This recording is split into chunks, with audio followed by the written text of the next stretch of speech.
എല്ലാവരും ഇൻഷാ അല്ലാഹ് സ്വലാത്തുൽ ഫാത്തിമിയ ചൊല്ലണം. കടങ്ങളോടാൻ വലിയ ഫലമുള്ള സ്വലാത്തുൽ ഫാത്തിമിയ. ഫാത്തിമ ഉമ്മ ചൊല്ലിയ സ്വലാത്ത് കൊണ്ട് നമുക്ക് എല്ലാം നേടിയെടുക്കാൻ പറ്റും. അങ്ങനെയാണ്. അത്രയും വലിയ ആത്മീയമായ മരുന്നാണ് സ്വലാത്ത്. നമ്മുടെ വലിയ ആത്മീയമായ പുരോഗതിക്ക് കാരണമാണ് സ്വലാത്ത്. ഏത് പ്രതിസന്ധികളും, ഏത് പ്രശ്നങ്ങളും, ഏത് വലിയ കടങ്ങളും ദുരിതങ്ങളും, ഏത് ടെൻഷനും സ്വലാത്ത് കൊണ്ട് മാറുമെന്നുള്ളതിൽ യാതൊരു സംശയവും ഇല്ല. അങ്ങനെയാണ്. സ്വലാത്ത് കൊണ്ട് അല്ലാഹു നമുക്ക് എല്ലാം നൽകും. ബഹുമാനപ്പെട്ട ഹബീബായ തങ്ങളുടെ വലിയ പൊരുത്തം നേടാനും മുത്തുനബിയുടെ വലിയ അംഗീകാരം ലഭിക്കാനും മുത്തായ തങ്ങളുടെ ആ ഒരു വലിയ പൊരുത്തവും അവിടുത്തെ നമുക്ക് സ്വപ്നത്തിൽ കാണാനും എല്ലാത്തിനും സ്വലാത്ത് കാരണമാണ്. ഹബീബായ തങ്ങളെ കണ്ടാൽ നമ്മൾ രക്ഷപ്പെട്ടില്ലേ? ഹബീബായ തങ്ങളെ കണ്ടാൽ നമ്മൾ കഴിച്ചിലായി, നമ്മൾ രക്ഷപ്പെട്ടു. അല്ലാഹുവേ, ഞങ്ങൾക്ക് നീ ഹബീബ് റസൂലുള്ളാഹി സ്വല്ലല്ലാഹു അലൈഹി വസല്ലം തങ്ങളെ കാണാൻ സൗഭാഗ്യം തരണേ അല്ലാഹ്. ബഹുമാനപ്പെട്ട അബൂബക്കർ ഇബ്നു മുജാഹിദ് റളിയല്ലാഹു അൻഹു വലിയ ദർസ് നടത്തിയിരുന്ന ഒരുപാട് ശിഷ്യന്മാരുള്ള വലിയ ഒരു ഉസ്താദായിരുന്നു. എന്താ പേര്? അബൂബക്കർ ഇബ്നു മുജാഹിദ് റളിയല്ലാഹു അൻഹു. വലിയ ദർസ് നടത്തിയിരുന്ന വലിയ ഉസ്താദായിരുന്നു. ഒരുപാട് ശിഷ്യന്മാരുണ്ട്. ഓരോ ദിവസം ദർസ് നടത്തിക്കൊണ്ടിരിക്കുമ്പോ ആ സദസ്സിലേക്ക് പെട്ടെന്ന് ഇമാം ശിബിലി റളിയല്ലാഹു അൻഹു കടന്നു വന്നു. ഇമാം ശിബിലി റളിയല്ലാഹു അൻഹു നമ്മളൊക്കെ കേട്ടുപരിചയമുള്ള മഹാനാണ്. അപ്പൊ അബൂബക്കർ ഇബ്നു മുജാഹിദ് റളിയല്ലാഹു അൻഹു വലിയ ദർസ് നടത്തിക്കൊണ്ടിരിക്കുമ്പോഴാണ് ആ സദസ്സിലേക്കാണ് ആര് കടന്നു വരുന്നത്? ഇമാം ശിബിലി റളിയല്ലാഹു അൻഹു കടന്നു വരുന്നത്. ഇമാം ശിബിലി തങ്ങളെ കണ്ടപാട് അബൂബക്കർ ഇബ്നു മുജാഹിദ് എന്ന ഉസ്താദ് എഴുന്നേറ്റ് നിന്ന് ഇമാം ശിബിലിയെ സ്വീകരിച്ചുകൊണ്ട് ആലിംഗനം ചെയ്തു. അവിടുത്തെ നെറ്റിയിൽ മുത്തം കൊടുത്തു. ശിബിലി ഇമാമ് തിരിച്ചുപോയി. സംസാരമൊക്കെ കഴിഞ്ഞ് ഉസ്താദിനോട് വർത്തമാനങ്ങളൊക്കെ പറഞ്ഞ് കുശലാന്വേഷണങ്ങൾ നടത്തി ശിബിലി ഇമാം തിരിച്ചുപോയി. തിരിച്ചുപോയതിനു ശേഷം ഈ അബൂബക്കർ ഇബ്നു മുജാഹിദ് തങ്ങളെ ദർസിലുള്ള ശിഷ്യന്മാര് ചോദിച്ചു, അല്ലയോ ഉസ്താദേ, എന്തുകൊണ്ടാണ് നിങ്ങൾ അദ്ദേഹത്തെ ഇങ്ങനെ സ്വീകരിക്കാനും ആലിംഗനം ചെയ്ത് നെറ്റിയിൽ മുത്തം കൊടുക്കാനും കാരണം? ചോദിക്കാനൊരു കാരണമുണ്ട്. കാരണം ഇമാം ശിബിലി റളിയല്ലാഹു അൻഹു മഹാനവറുകൾ, നാട്ടിലുള്ള എല്ലാവരും മഹാനവറുകളെ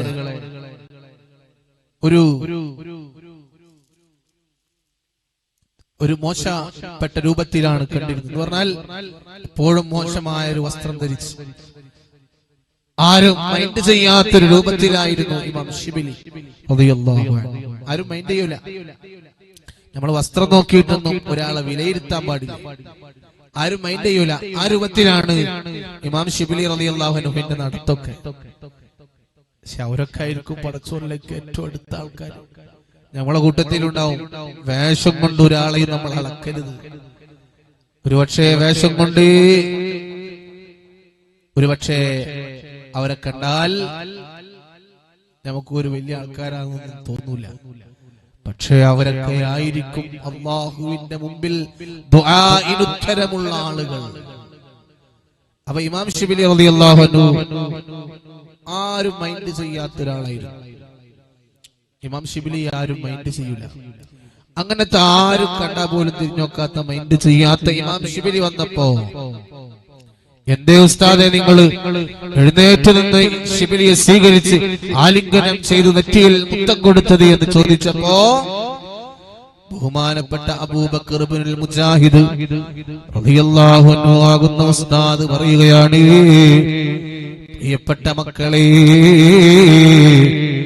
ഞാൻ ഇന്നലെ ഹബീബ് റസൂലുള്ളാഹി സ്വല്ലല്ലാഹു അലൈഹി വസല്ലമ തങ്ങളെ സ്വപ്നത്തിൽ കണ്ടു.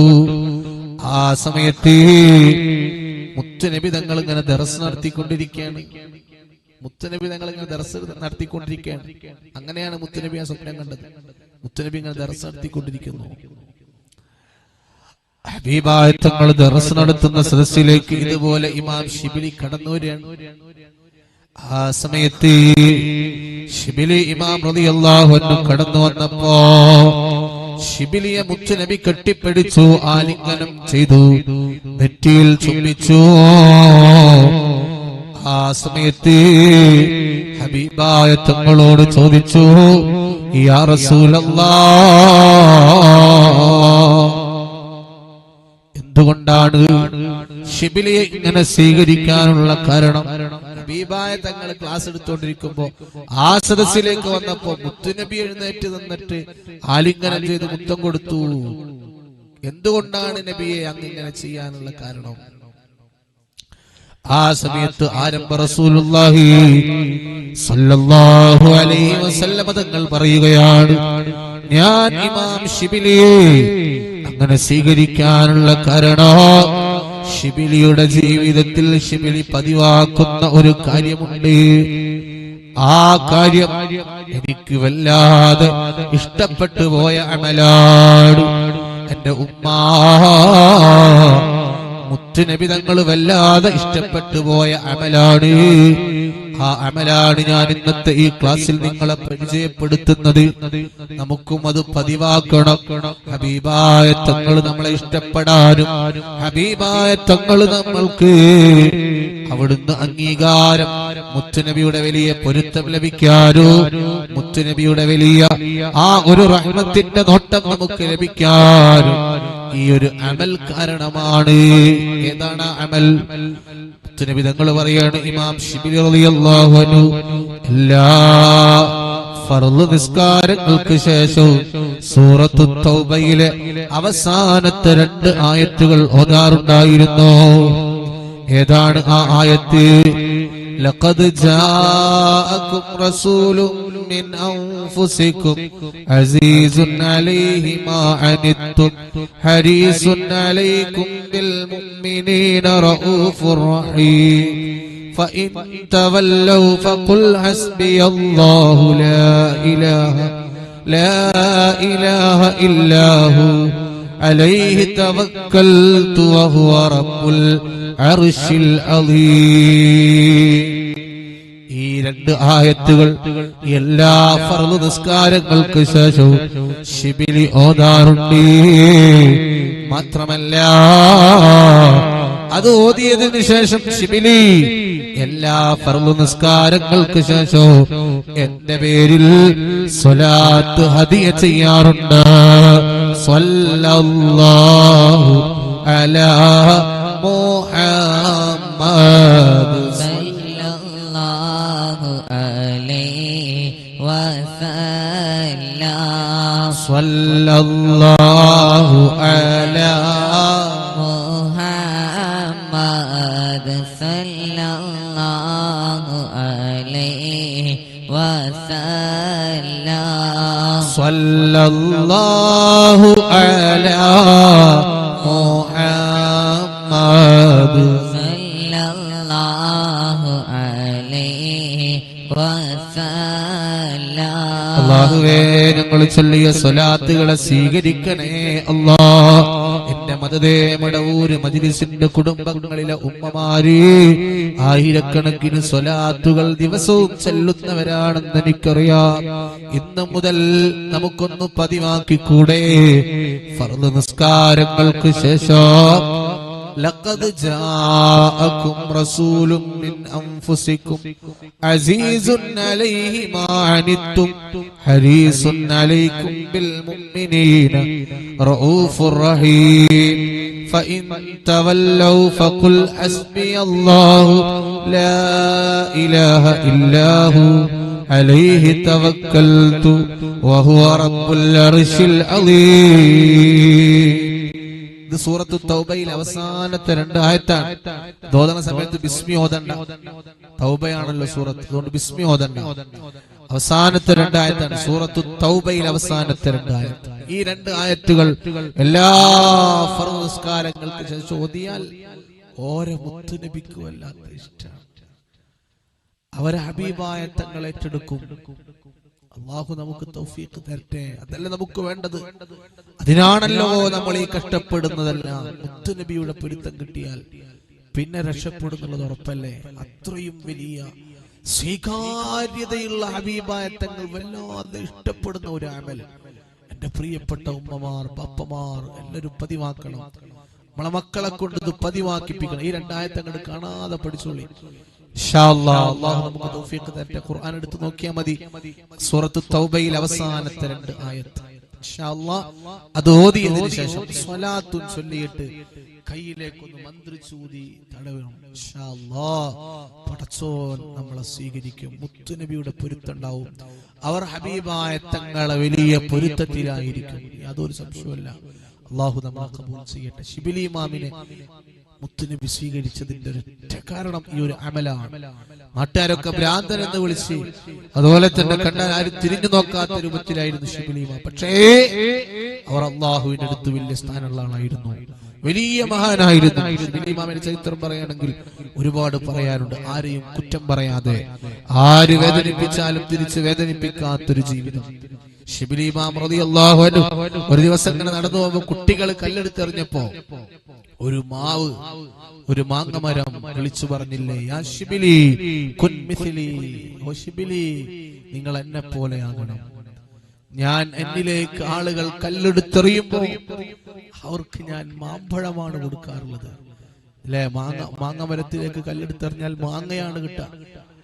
എന്നെ കല്ലെടുത്തെറിയുന്നവർക്ക് ഞാൻ മധുരമാണ് നൽകുന്നത്. അതുകൊണ്ട് യാ ശിബിലി കുൻ മിസ്ലി നിങ്ങൾ എന്നെ പോലെ ആകണമെന്നൊരു മാങ്ങയുടെ മരം വിളിച്ചു പറഞ്ഞതാണ്. ശിബിലി ഇമാമിനെ കുട്ടികൾ കല്ലെടുത്തെറിഞ്ഞപ്പോ ശിബിലി ഇമാം ഒരൽപ്പം ദേഷ്യത്തോടുകൂടെ തിരിച്ചു നോക്കുമ്പോഴത്തേന് ഒരു മാങ്ങ മരം വിളിച്ചു പറഞ്ഞതാണ്, യാ ശിബിലി കുൻ മിസ്ലി നമ്മളെ കല്ലെടുത്തെറിയണ്ട, നമ്മളെ പറ്റി ആരെങ്കിലും ഒന്ന് പറഞ്ഞാ മതി, നമ്മൾ അവർക്കെതിരെ പിന്നെ തിരിച്ചു പറയലും അതുപോലെ തന്നെ പിന്നെ അങ്ങോട്ട് തോന്നിവാസങ്ങൾ വിളിക്കലും ഒക്കെയായി നമ്മുടെ ബന്ധങ്ങൾ അകന്നു പോവുകയാണ്. എല്ലാം ക്ഷമിക്കാനും സഹിക്കാനും നമുക്ക് കഴിയണം. അതാണ് വിശ്വാസികൾ, അതാണ് ഈമാനുള്ളവർ. ക്ഷമിക്കാൻ കഴിയണം. ഒരുപാട് പരീക്ഷണങ്ങൾ നമുക്ക് വരും. അള്ളാഹ് ഇഷ്ടപ്പെട്ടവർക്ക് പരീക്ഷണം ഉണ്ടാവുള്ളൂ. അത് നമ്മൾ മനസ്സിലാക്കണം. ആദ്യം അല്ലാഹു തആല ഇഷ്ടപ്പെട്ടവർ അല്ലാഹു പരീക്ഷിച്ചുകൊണ്ടേയിരിക്കും. അതിൽ ക്ഷമിക്കണം. അത് മുഅ്മിനീങ്ങൾക്ക് അതിൽ ക്ഷമിക്കാൻ കഴിയുള്ളൂ. അല്ലേ? ഒരുപാട് ആൾക്കാർ പറയാറുണ്ട്, ഉസ്താദേ കറക്റ്റ് നിസ്കാരമുണ്ട്, ഞങ്ങൾ എല്ലാ മജ്‌ലിസിലും കൂടാറുണ്ട്, പക്ഷേ ഞങ്ങൾക്ക് പടച്ചോനെ ഞങ്ങളെ മക്കൾക്ക് പ്രയാസാണ്, വീട്ടിൽ പട്ടിണിയാണ്, കടമാണ്, ദാരിദ്ര്യമാണ്, ജോലിയില്ല, സങ്കടങ്ങളാണ്, അസുഖങ്ങളാണ്, ഒന്ന് കഴിഞ്ഞാൽ ഒന്നിങ്ങനെ പ്രയാസങ്ങൾ, ഇങ്ങനെ നൂലാമാലകളെ പോലെ ഇങ്ങനെ പ്രയാസങ്ങൾ കടന്നു വരികയാണ്. ഉസ്താദേ മുഅ്മിനീങ്ങൾക്ക് പ്രയാസം ഉണ്ടാവുള്ളൂ. അള്ളാഹു ഇഷ്ടപ്പെട്ടവർ അള്ളാഹു പരീക്ഷിച്ചുകൊണ്ടിരിക്കും, പ്രയാസങ്ങൾ നൽകിക്കൊണ്ടിരിക്കും. അതിൽ ക്ഷമിക്കണം. നമ്മൾ ക്ഷമിച്ചാൽ അള്ളാഹു വലിയ പ്രതിഫലം തരും. നമ്മൾ സഹിക്കുന്നതിന് അള്ളാഹു വലിയ പ്രതിഫലം തരും. എത്രയോ ആളുകളുടെ മക്കളോരെ ഖബറിലാ. കഴിഞ്ഞ ദിവസവും ഒരു വാപ്പ എന്നോട് പറഞ്ഞു, ഉസ്താദേ എന്റെ മോള് മരിച്ചുപോയി, ബ്രെയിൻ ട്യൂമറായിരുന്നു.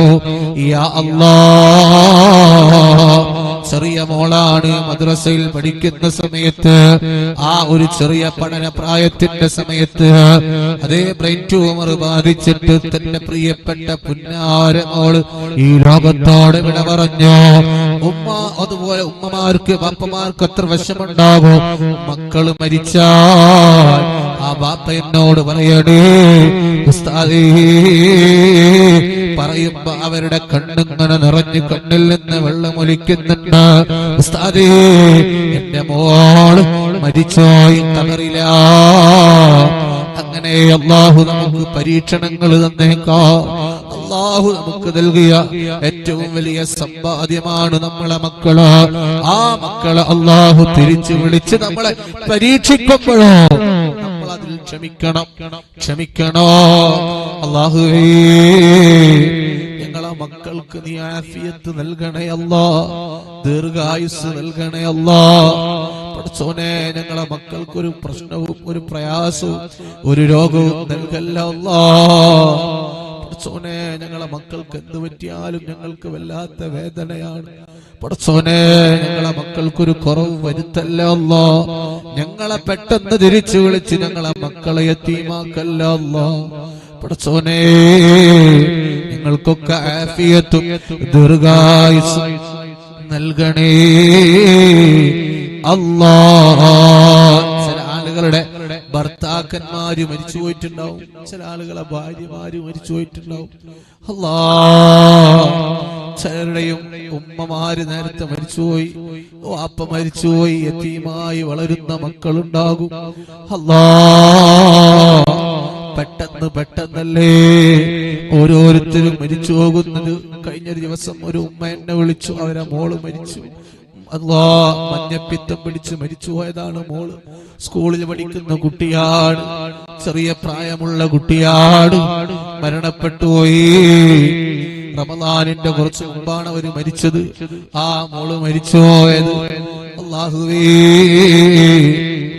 ആ മോളെ ഖബറിലേക്ക് ഞങ്ങളെ മജ്‌ലിസിന്റെ വെളിച്ചം എത്തിച്ചു കൊടുക്കണേ അല്ലാഹ്. സ്വർഗം നൽകണേ അല്ലാഹ്. സ്വർഗീയ കവാടങ്ങൾ തുറന്നു കൊടുക്കണേ അല്ലാഹ്. സ്വല്ലല്ലാഹു അലാ മുഹമ്മദ് സല്ലല്ലാഹു അലൈഹി വസല്ലം. സല്ലല്ലാഹു അലാ മുഹമ്മദ് സല്ലല്ലാഹു അലൈഹി വസല്ലം. സല്ലല്ലാഹു അലാ മുഹമ്മദ്